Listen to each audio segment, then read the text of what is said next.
Any questions, comments on the previous part before I continue the last part of the introduction? So just to recap, I presented first what's the main problem in terms of the causal inference in statistics, and what's the underlying problem of exogeneity versus endogeneity, and that if I have a problem of endogeneity, I can talk about causal relationships. So we have to resolve this through different techniques. And the different techniques that we've seen, they are divided into two main groups. So the first group is the one of randomized control trials, which is very costly, time-consuming, takes a lot of time and effort in order to be implemented, but in general, very efficient. The alternative to this is when we don't have the luxury of having or implementing RCTs, is to implement some non-experimental or quasi-experiments or quasi-experimental methods. Okay, so I will present here 4 types of. We have 2 main types of quasi-experiments, as I mentioned. So type 1, what we call the conditional exogeneity of placement.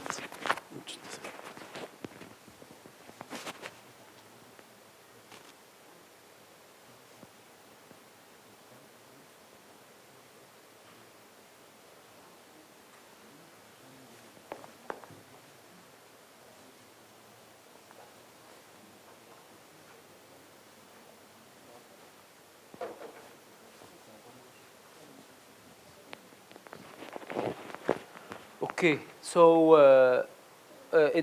if we cannot implement the RCTs, we can implement, as I said, the quasi-experiments. And basically the idea is that if we don't have experimental data, because by experimental data I mean that I'm really implementing an experiment. So I choose a sample, I divide the sample into 2 parts,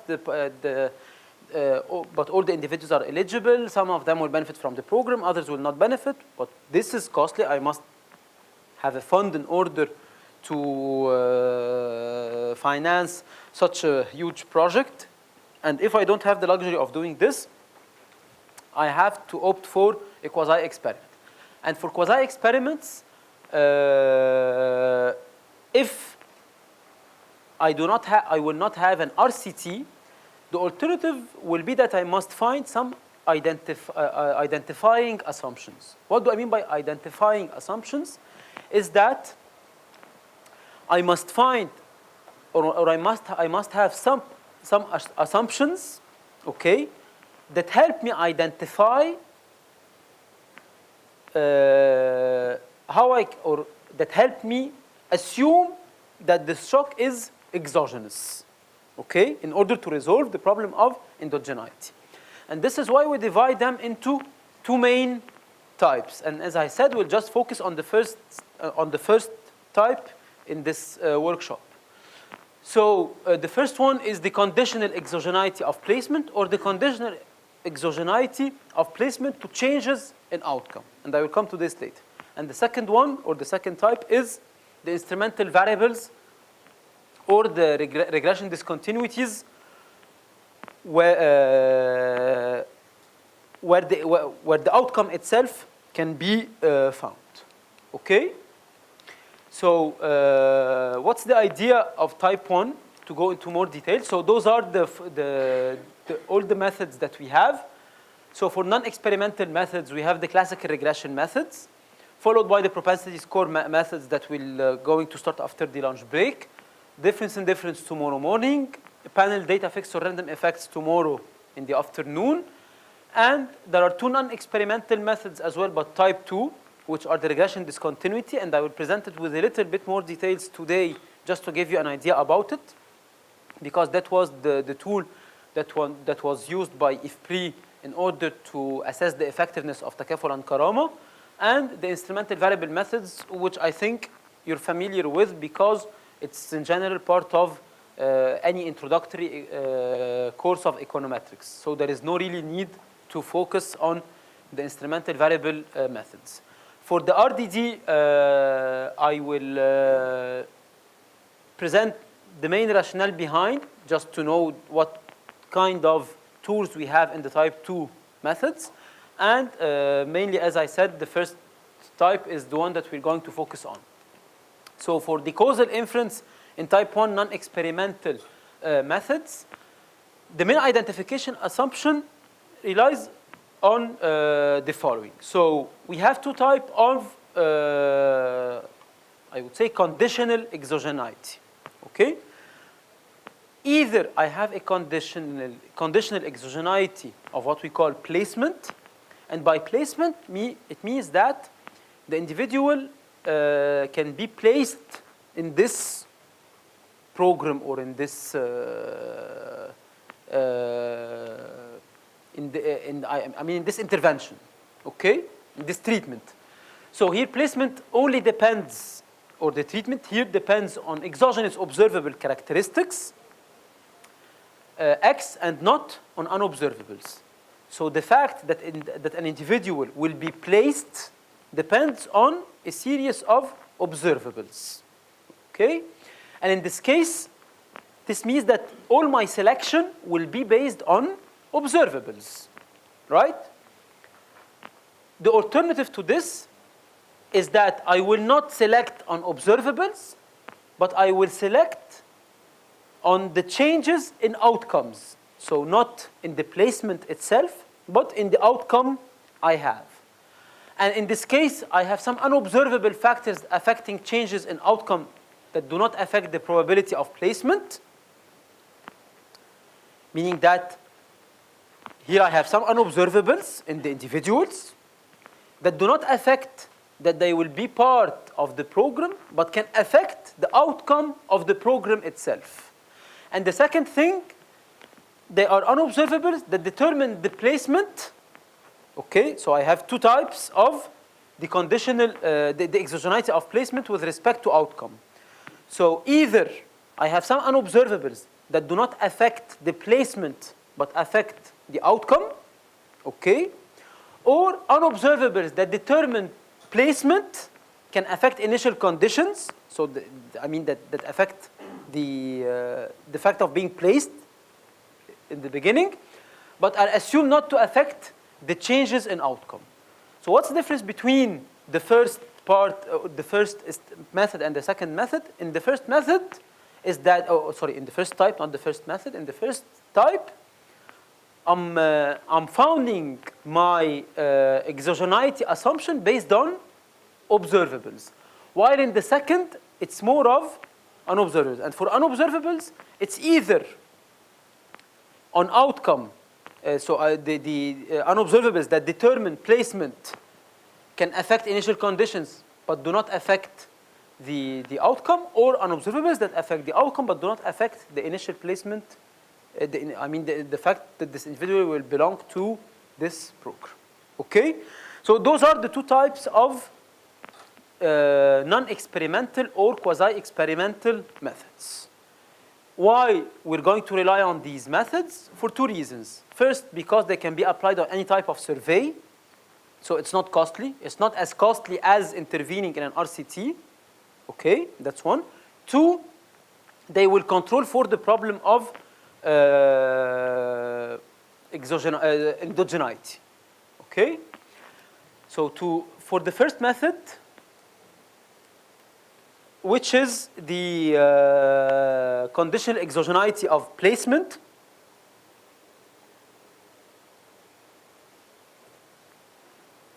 So what we do is that we're going to compare outcomes for the two groups. Again, from now on we're going to always have two groups: the treatment group and the control group. So it's to compare outcomes for the treatment and the control group at the one point in time, controlling for their observables, right? So as you mentioned in the beginning, in this case I will control for all the observables, their education, gender, parents' education background, location, whether they are members of a trade union or not. Any type of individual characteristics. I will control for all this, okay? And once I control for all this, for identical individuals, I will see how the outcome of a certain category of individuals differs compared to the other because of this intervention I did, right? So in this case, that's what we call the first difference approach. And in the first difference approach, I compare between those who benefited the treatment and the control group at a certain point of time. So that's the first difference.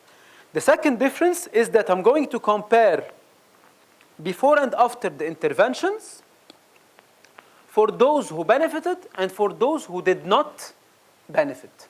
So the difference between the first point and the second point is what? In the first point, I'm just comparing between those who benefited compared to those who did not benefit based on their observables, right? Because here I'm talking about type 1. In the second difference approach, I'm not comparing only those who benefited compared to those who did not benefit, but I'm comparing before and after the intervention for the two categories of those who benefited and those who did not benefit. Okay? So that's for the first and second difference and what we're going to see tomorrow morning. What we're going to see today is the propensity score matching. This method basically assumes that we have a conditional exogeneity of placement. So of placement that this individual will belong to the program. So this means that the selection is based on observables, right? And we'll see later what are the main criteria that are taken into consideration in order to assume that we have similar scores for different individuals that, or in other words, individuals that are both eligible to the intervention, okay? And it models the selection process through a normal probability logit model that this individual is likely to be part of the intervention or not, okay? But again, assuming that this individual will be part based on his observables, because that's in general the common point across the different methodologies that we're going to see, because it's based on observables, not on unobservables. What we do in this method is that we create a matched treatment for the control group and the control group, sorry.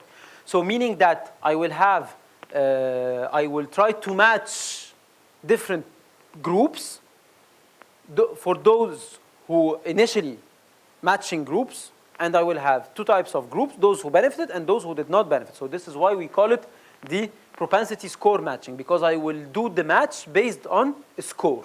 And that's what we're going to see with more details, okay? And then, given the fact that I have relatively homogeneous individuals in the beginning, because they have similar scores, right? So the final effect of the intervention will be captured by the difference between both. And that's what we call the average treatment effect, okay? The ATE. And this will be presented later. Third, so we have first the first and second differences, the propensity matching scores, and the panel estimation. For the panel estimation, as you know, we have three types of data sets in econometrics. We have the cross-section, where we have different individuals at the same point of time. We have time series, where we have different observations for one individual, sorry, different years for one individual, and panel data, where we have two dimensions, the individual dimension and the time dimension. An important note here that in general, but with some exceptions, so if we have t is equal to 1 and n is greater than 1, so we have a cross-section. If we have n equal to 1 and t greater than 1, we have a time series. If we have n greater than t and both of them are greater definitely than 1, because we're not going to have one observation, so we have a panel. This means that I have a greater number of individuals compared to the number of years.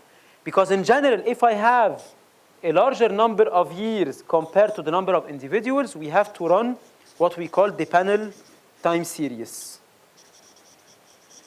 And for the panel time series, like the panel var, the panel vec, and so on and so forth. So there are time series techniques applied in a in a panel framework.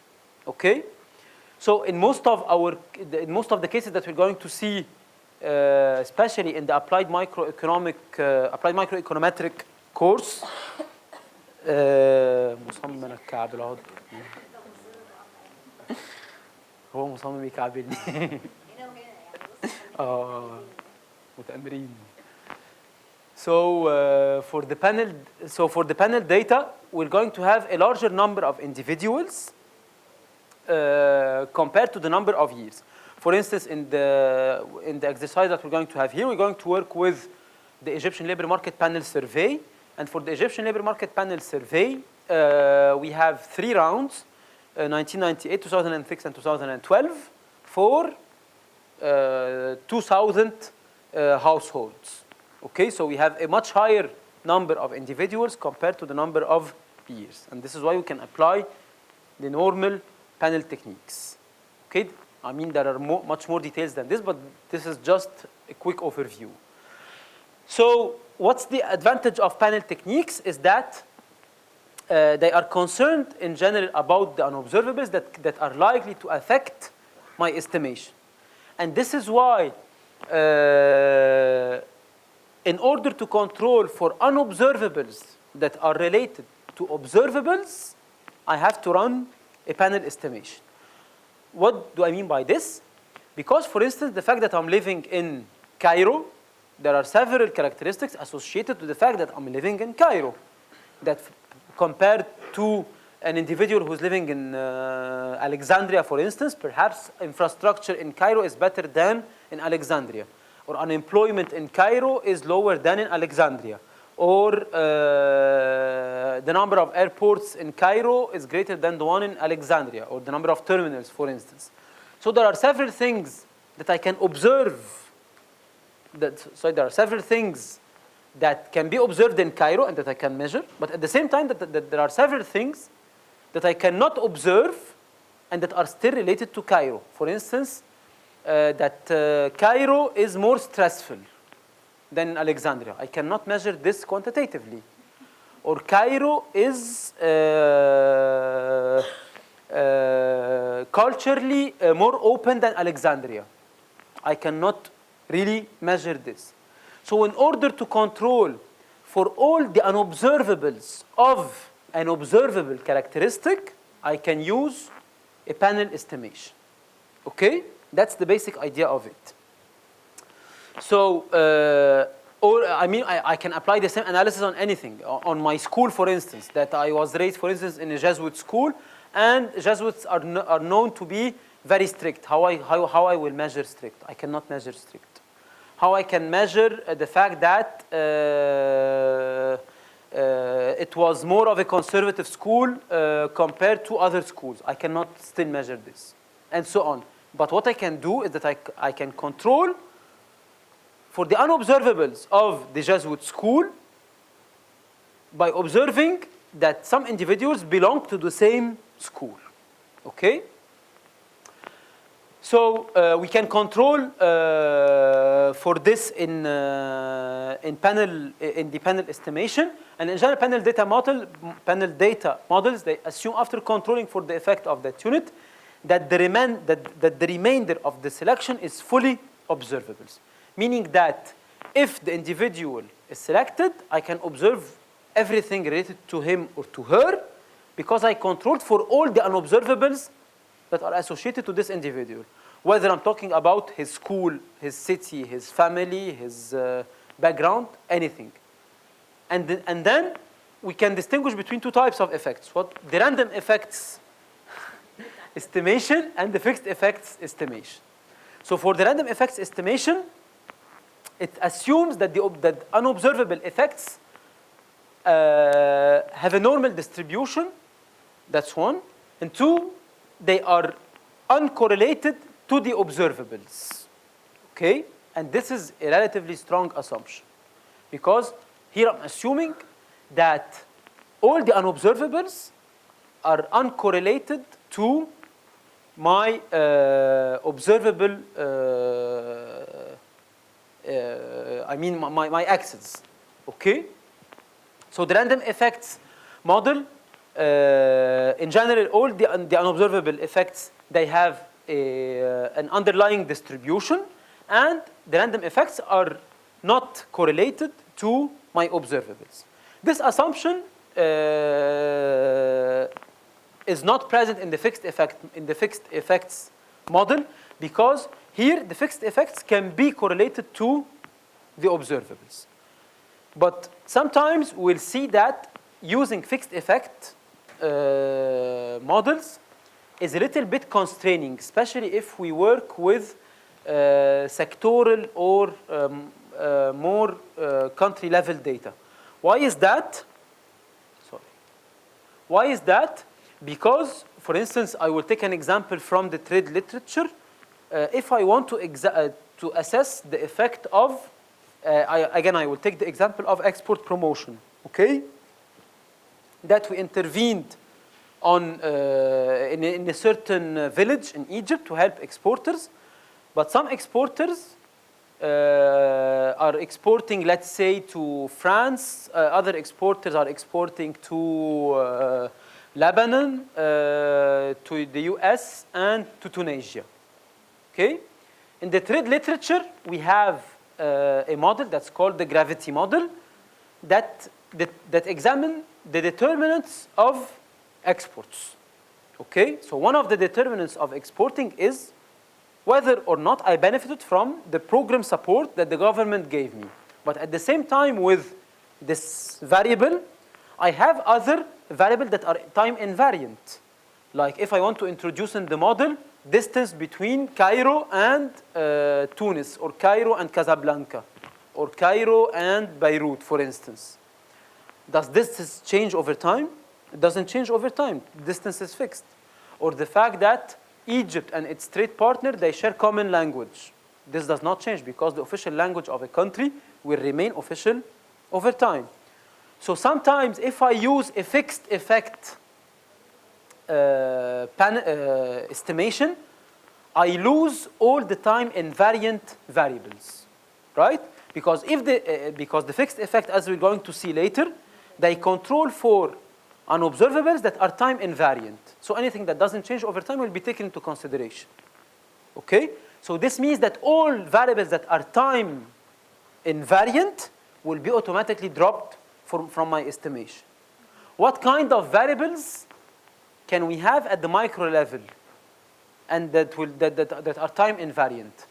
Gender. That's unless an individual decides to change his or her gender, but in general, gender is time invariant. And if gender is time invariant, so this means that I cannot run a fixed effect model, okay, and examine the effect of gender on my variable of interest, because gender will be automatically dropped.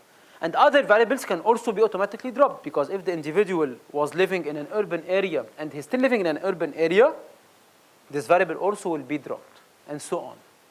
So that's sometimes the constraint that we have when we run fixed effects model, is that we lose all variables that are time invariant. So this means that all the effect will be attributed to variables that are time varying. Okay?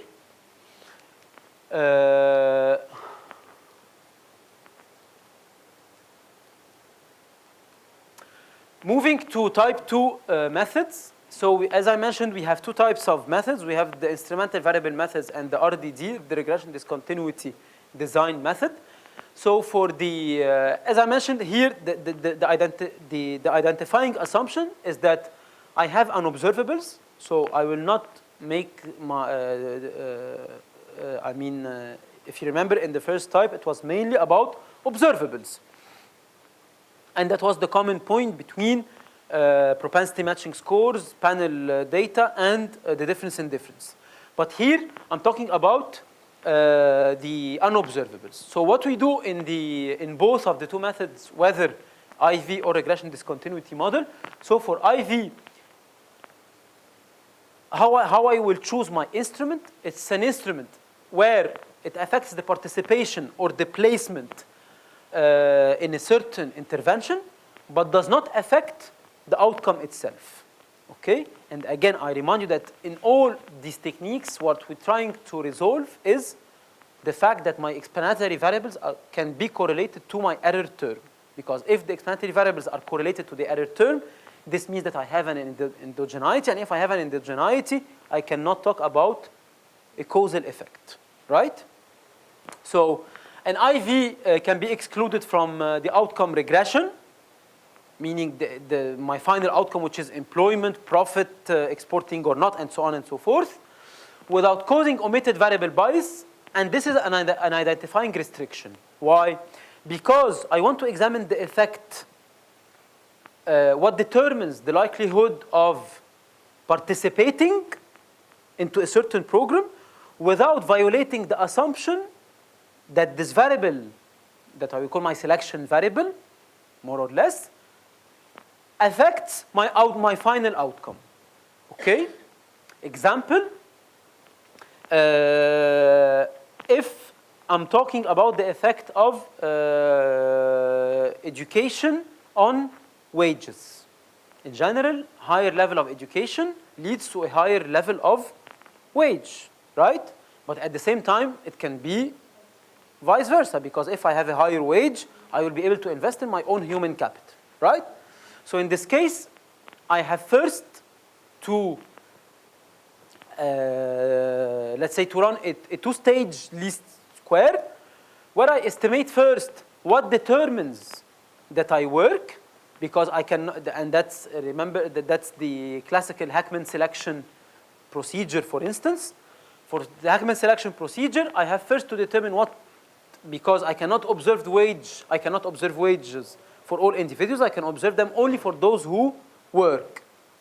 So I have to determine a selection variable that determines the probability of working, and based on this, I determine the effect of education on wages, right?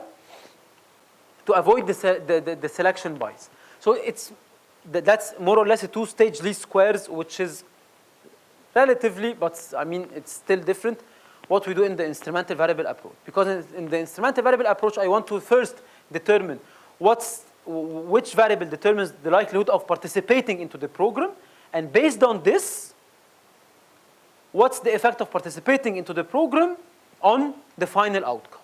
So this is why we call it a two-stage least square, among others, because there are other methods that we can use in estimating this. But that's the idea. The most important thing is that the instrumental variable I'm using must be exogenous. Okay? Because if it's not exogenous, this means that I did not resolve the problem, the initial problem I have. That's one. Two, it must be valid. What do I mean by valid? I mean that there is an economic rationale behind. So I cannot, for instance, instrument the endogeneity of education with whether the SME is exporting or not. It's meaningless. So I must have an argument that is consistent with the theory and that really shows that this instrument is a valid one. There are, I mean, some other tests that can be used in order to validate this, but in general, we must have an economic rationale behind. Okay? That means we must put theoretical justifications. Exactly. Why we use this variable as an instrument. We can here we can talk about the works of Laporta in, I think, 2000. Yeah. Oh, yes, the mic. Sorry.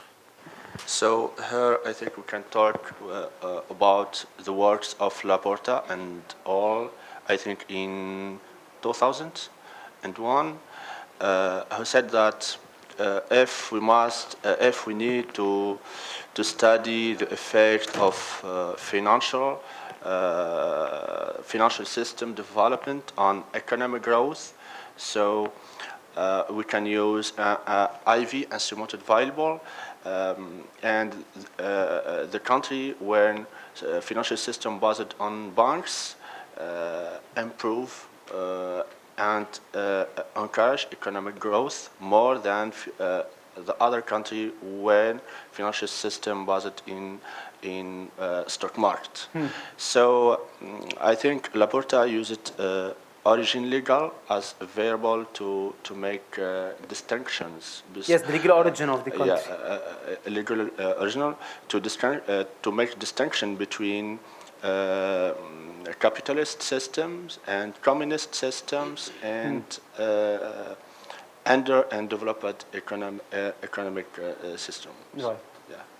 So again, as you've just mentioned, we must have a theoretical justification behind the use of these instruments. It's not only a matter of statistics, because it must, we must have some economic intuition behind. Okay?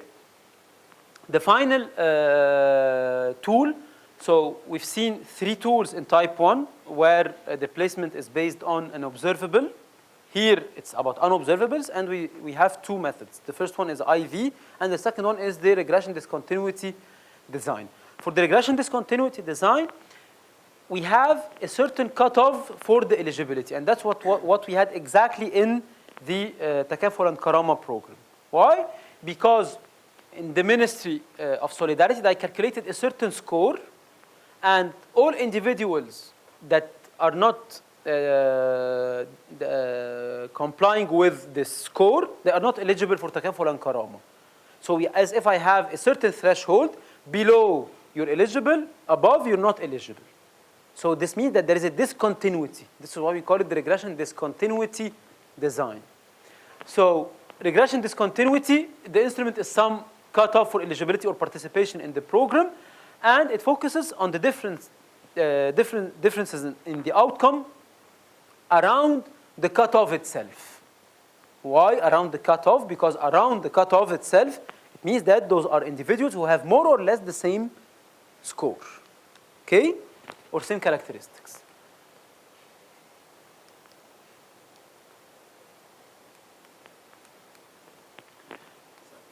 Yes. Of the program targeting young people between yes. 18. This is a kind of cutoff. No, it's not. It's not a cutoff. Please. So the name is. So Mustafa is asking in the case that we had for the Juvendo in employee program, it was more of a cutoff. It's not a cutoff for 2 reasons. So first, because I determined the sample itself. Okay, that's one. And 2, it was a randomized control trial. I did not have a survey and then and then do the empirical work, because in this second case. So I'm talking in this second case. Yes, but that's the idea. Because for instance, as I will talk, I'm just about to talk about this point. Actually, in evaluating Takaful and Karama, researchers, they faced the problem. Because they wanted to examine the effectiveness of Takaful and Karama, okay? So if the program hasn't started yet, and if we have the funds, and if we have time, I can totally do an RCT. Because I will determine, let's say, a governorate in Upper Egypt, will see who is eligible in this governorate, and will split my sample into 2 parts, those who benefit and those who don't benefit. And in this case, it will be an RCT. If I haven't started yet. But the problem that they had here is that Takaful and Karama has already started, and they want to assess its effectiveness. So if it has already started, I cannot really ex ante determine who is the control group and who is the treated group. So this is why, given the fact that the program has already started, and I cannot do an RCT, I cannot even do the first and second difference, because I don't have their status before, right? I have only their status after. So I cannot do the difference in difference. So the option that I have in this case is to run a regression discontinuity model. And for the regression discontinuity model, So all the details, here I'm taking some parts of the report, just a second. The report that IFPRI published in 2018, in Takaful and Karama, they present all the quantitative and the qualitative details of the empirical work that was done. They have two reports, one quantitative, one qualitative. So here, that's the quantitative part of the report. So as I said, and to answer Mustafa's question, ideally, we could have run a randomized control trial. Impossible, because the government has already started the program. The second best would have been is to use the difference in difference, but again, impossible, because the program has already started, so I don't have their initial status. So we still have two options: either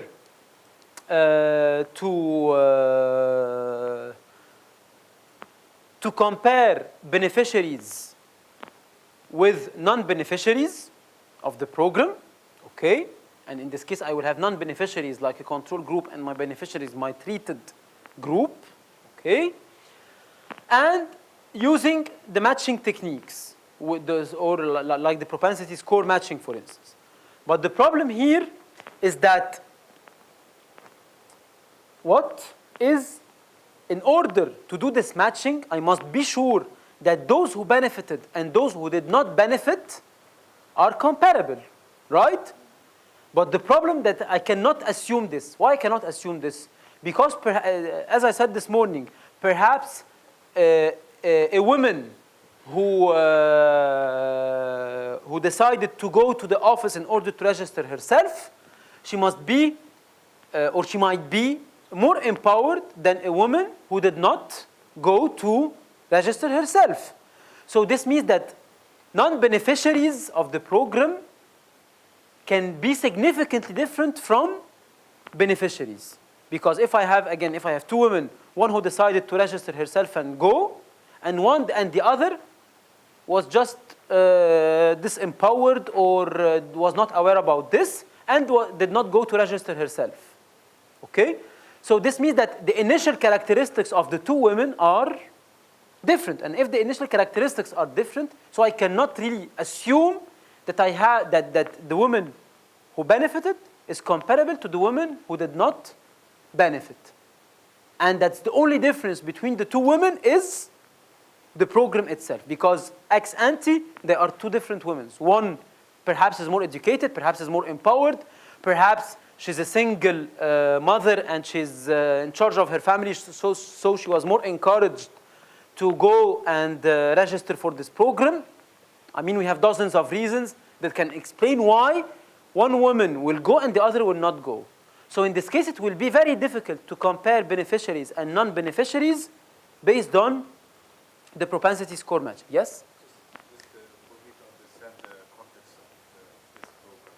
So people, just for me to understand the context. So people actually goes and register, and then based on a survey they do, they basically either are eligible or not eligible. Exactly. Okay, and the people who are eligible, some of them then get treatment, and some of them they don't get treatment. That's what I have in the next slide. So comparing beneficiaries and non-beneficiaries is not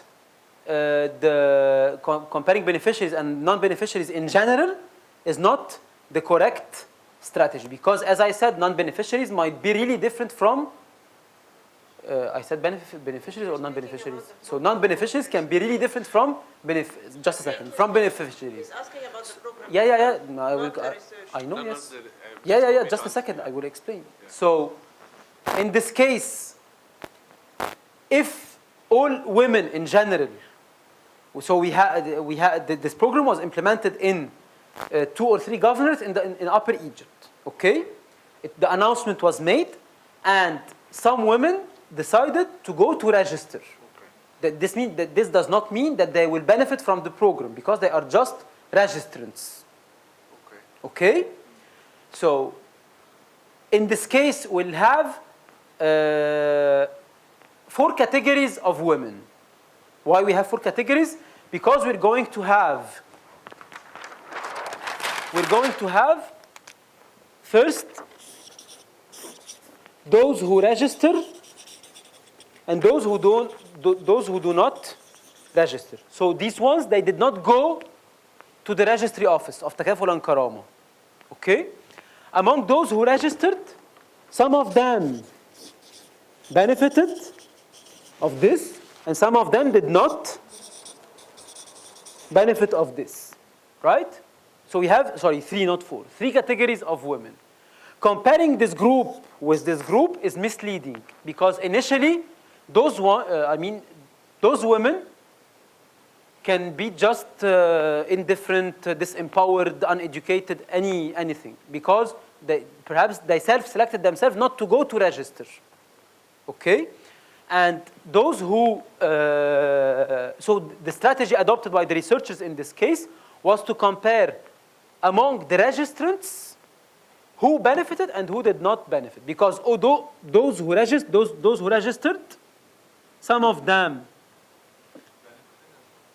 exactly.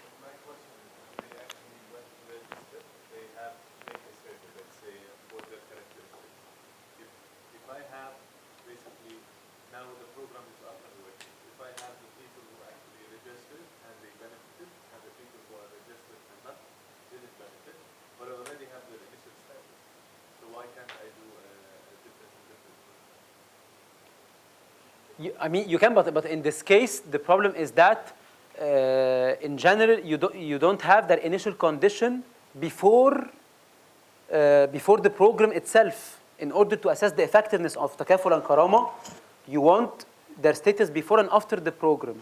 Shahir, can I ask something? So when they go to register, they fill kind of application. It has a characteristic general, like for instance, how many children she have, the characteristics of the household, but she will not report her income now or the nutrition status of the children now. So this information are missing. After the implementation of the program, we'll start measuring her income, the nutrition status of her children. So we have it.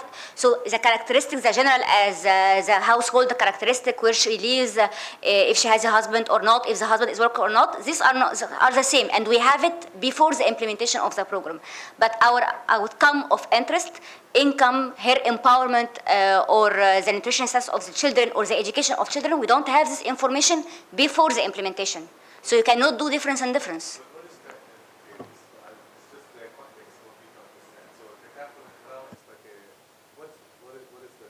It's a conditional cash transfer program. Yes. So basically, and you have to have a benchmark of, let's say, for example, in Pakistan we have the cash transfer program, but we have a cutoff of income. So this is my question. So this is the idea. So they collect these characteristics, okay, and they have kind of equation which is called the proxy means test. Okay. So this equation gives several weights for the several characteristics. They plug these characteristics in the equation, you got a score. They decide that there is given benchmark. If the household or this lady has a score below this threshold, so she is eligible for this. If not, she's not eligible. So it's not really based on her income. It's based on the characteristics of her household, of her education, her husband's education. Income have no role to play. Usually don't use income because maybe she will report the official wage of her husband only, but she has other source of income. For instance, some women go and register, and according to the proxy means test, she is eligible. But there is kind of committee, so someone from the village will go and say she has a son working in Gulf country and she is sending her money. So in this case, she will not be eligible, even if her equation or her score says that she is eligible. Okay. So it's not really the income, it matters. And there are two programs. Takaful is conditional and Karama is unconditional. There are two different programs, but we are talking about them as if one, and they are using proxy means test. But even, I mean, another important point, until now, the conditionality is not really working well, because normally it's conditional on that the woman obliges her son or her daughter to go to school. But until now, it's not really tracked. So in theory, it's conditional, but de facto, it's not conditional. It's just an amount of money that you get if you comply with the conditions Rasha was talking about, which are whether you have endowments or not, TV or not, car or not, working or It's not, kind of a wealth index, kind of. more or less, Not constructed income. through the proxy mean test. It's just for me to understand why we can't use this, or it's just the context. That's it. But I mean, perhaps to make this clearer, I just want to show this because that's exactly what was done in the report.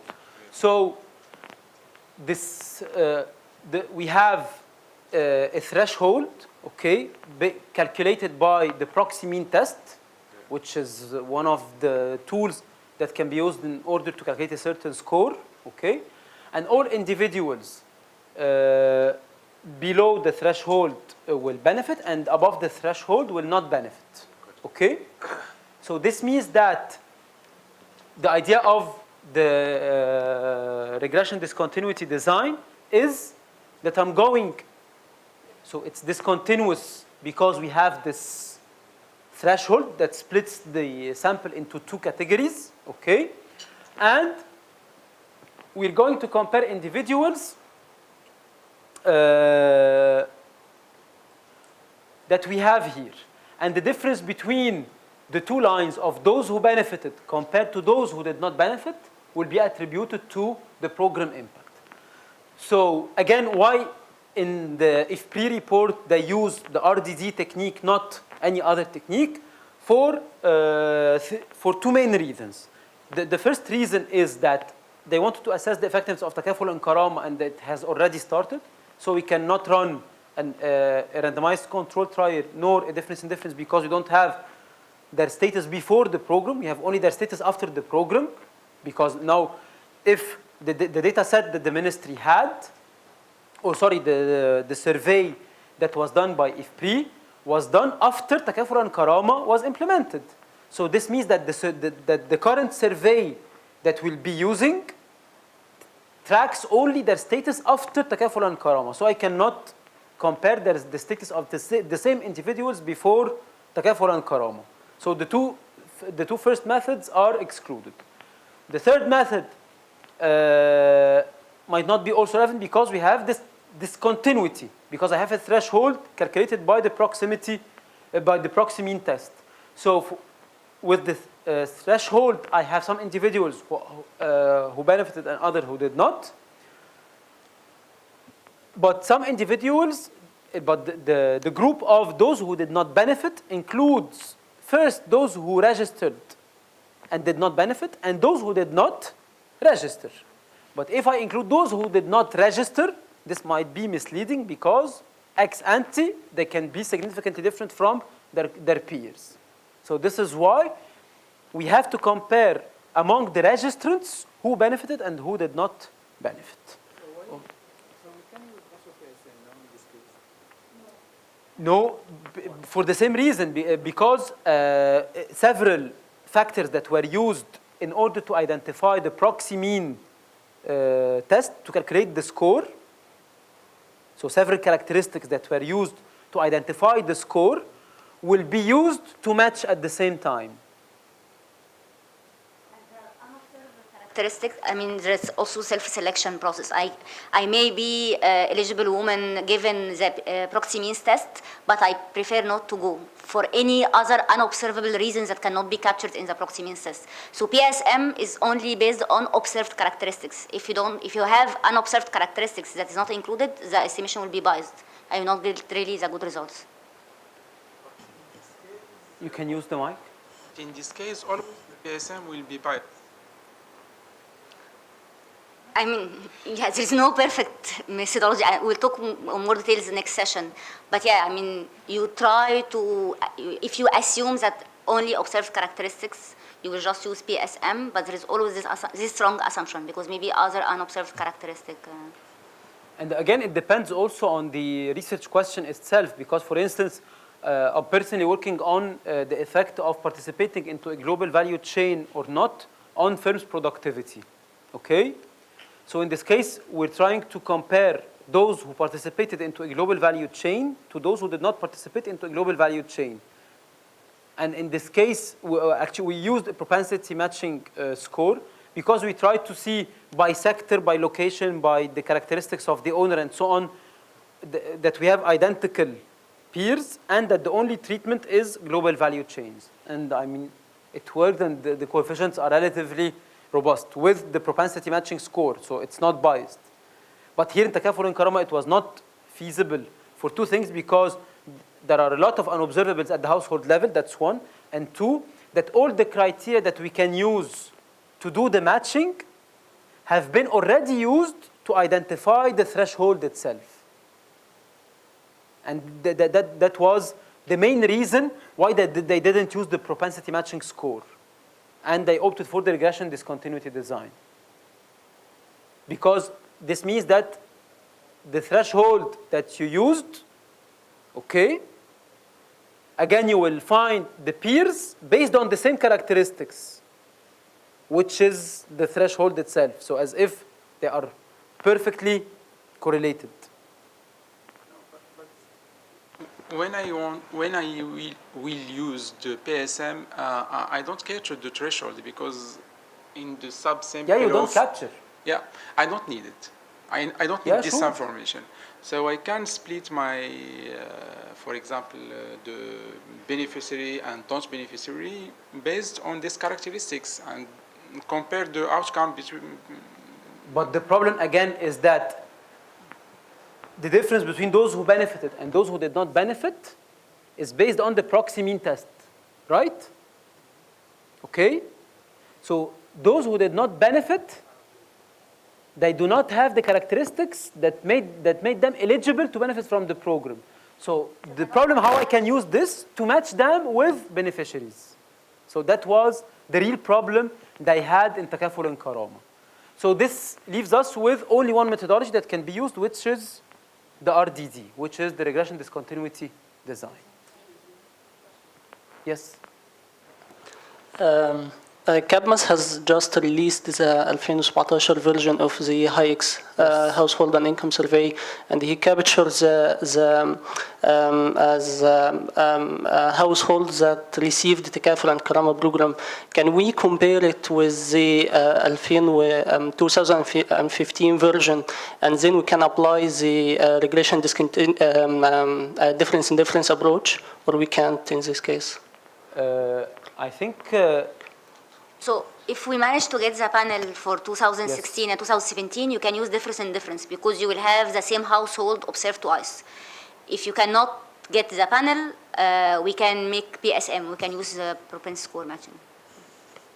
And in general, you cannot. So because the panel dimension is very small, and it's not really well. I mean, the panel component of the hikes is generally very small compared to the rest of the survey. The only real panel, to my knowledge, that was relatively well done, but to my knowledge, perhaps there are some more updates on this, is the one between 2005 and 2008. That was the good panel that we had for the same households over time. Okay? But you can use PSM only for the new data set.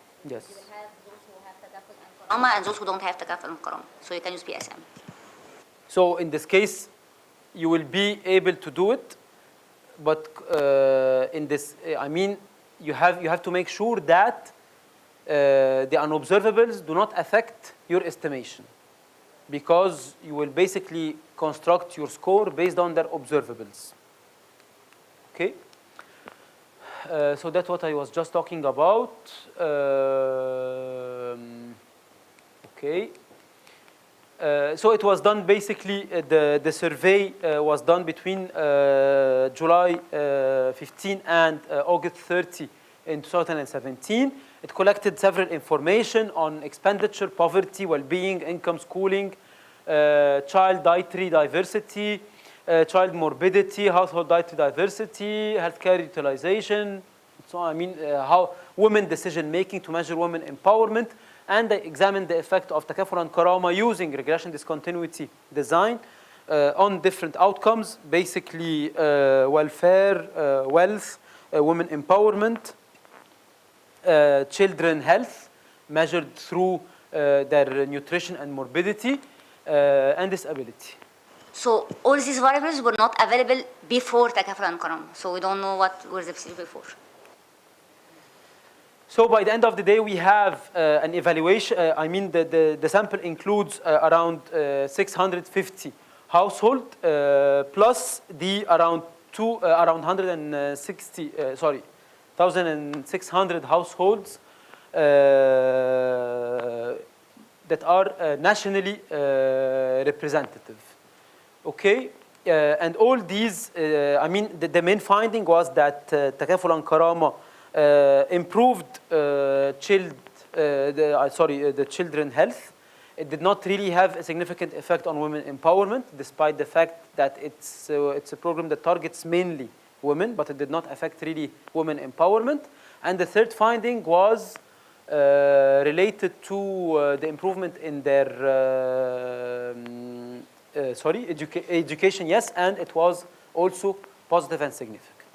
So in general, it improved the state, I mean, the health of and the education of children, but did not really affect women empowerment.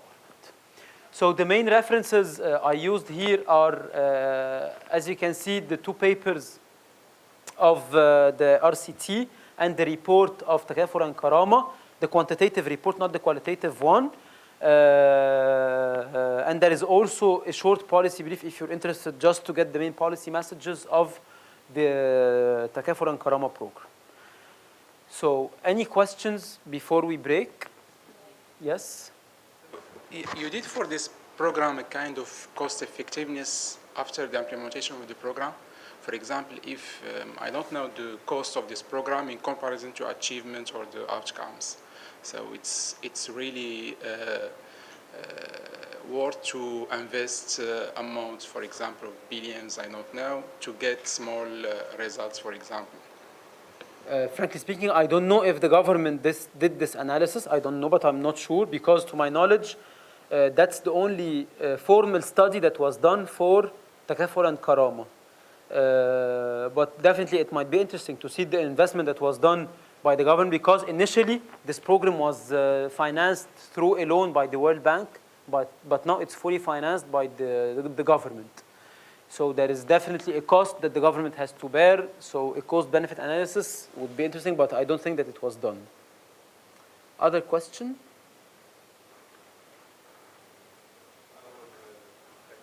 Sure. Two things. If we have, so we started following people over time, and basically we started like in Takaful and Karama, you started following the households over time, so to see the progress, and you know how much they get paid, and Sure. basically, can you do a panel? Sure. It works if you have Yep. a panel. I mean, if we do a second round for this survey with the same individuals, it will be, I mean, heaven on earth, because we'll be able to follow them and to see how all these outcome variables, they change over time. But until now, we just have a cross-section in 2017. Only one. Yes. Oh, okay, that's a question. Yeah, because it would be heaven to have a panel Exactly. with following people. And over actually, time. we had the same problem talking about empirical work. We had a very similar problem in estimating the effect of global value chains, because again, if I talk about the effect of global value chains on productivity, there is a reverse causality, because more productive firms are more likely to belong to a global value chain. You're all familiar with the concept of global value chains? Shall I present it? So global value chains is basically that a firm is part of an international value chain. Okay, so that, for instance, Zara will ask a small firm in Egypt to do the packaging, and another firm to do the ticketing, and so on. Okay, so that's a value chain. Perhaps Zara will choose more productive firms because they are more productive and they will sustain their activity. In this case, we have a reverse causality. It's not global value chain that improves productivity, but it's productivity that increases the likelihood of being part of a global value chain. So this means that here, the global value chain will be my treatment. The problem we had, we were using the World Bank Enterprise Survey, and the problem we had in the World Bank Enterprise Survey is that it's harmonized. The World Bank Enterprise Survey, for those who don't know it, it's huge enterprise surveys that were done by the World Bank.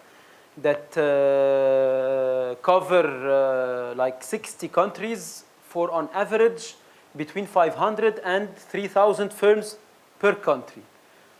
For the MENA region, the harmonized these surveys are harmonized only for 2013.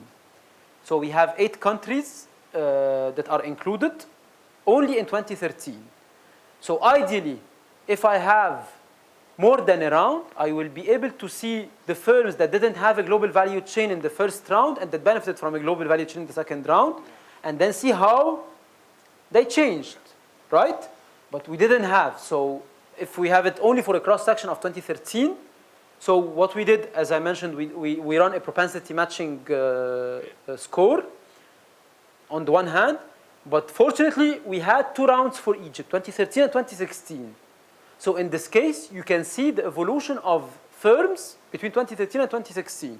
But again, another problem that this data set suffers from is that the panel dimension in general is very small. So the firms that you can follow between 2013 and 2016 is really trivial.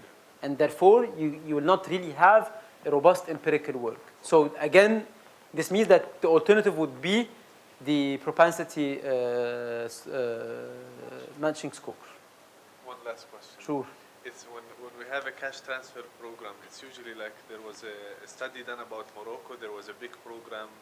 It was basically a cash transfer program, and another program. It was infrastructure basically, and they looked at the current, let's say, during the implementation of this program, it shows a positive, significant effect on the wealth or health or nutrition, and then basically when the program finished, let's say it was a World Bank program actually, yeah. And when the program finished, you see that all of this is basically vanished. So in Takaful of Karama, it's a continuous thing that you can build a panel on. It's actually, until we just had a debate on this 2 weeks ago with some people from the Ministry of Finance, because there are 2 things to be taken into consideration. One is whether people will graduate from this program or not, because you can have some people who are graduating and some people who are entering into the program. Yeah. So it depends on the flow. Yeah. So whether the outflow is greater than the inflow, or that's one thing. Second, theoretically, the government will continue to finance this program as long as people are eligible. Yeah.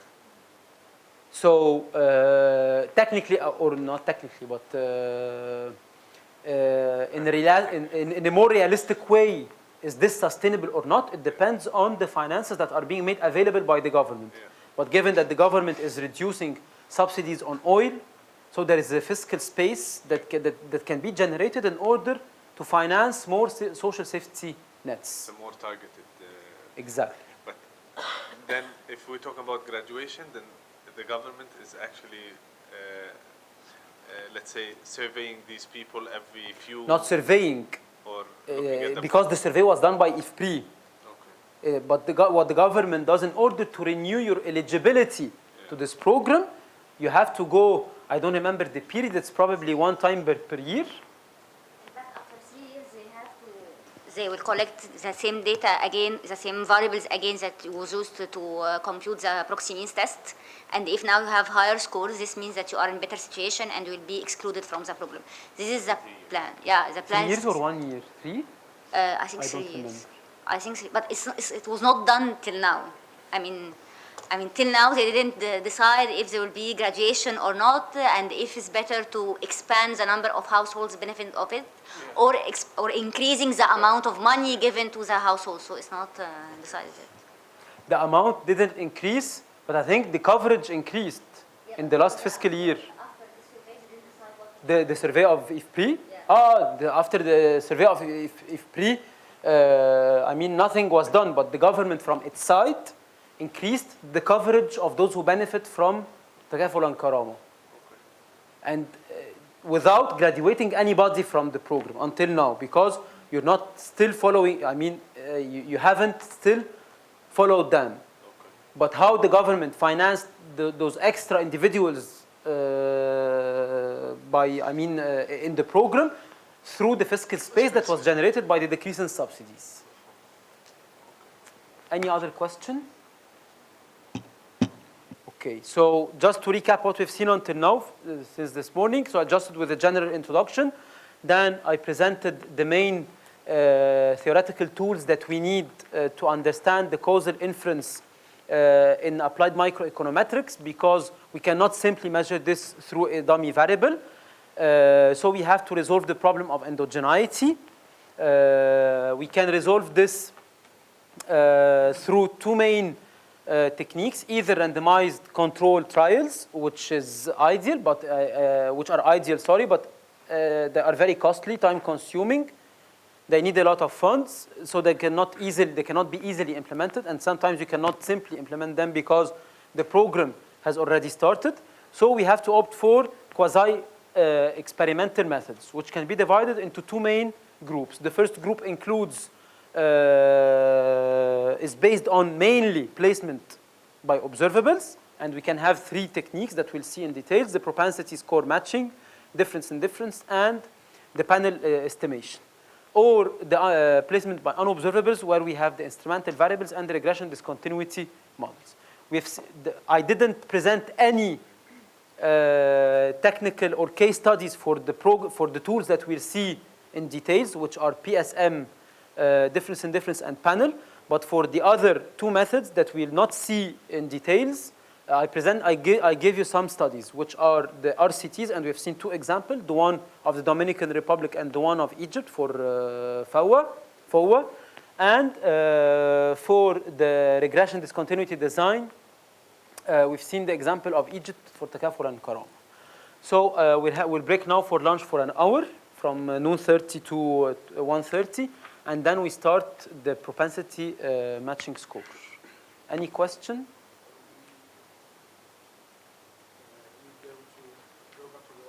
No. We're going to have lunch here. We'll not have time to go to the hotel and come back. So bon appétit, and see you in a while.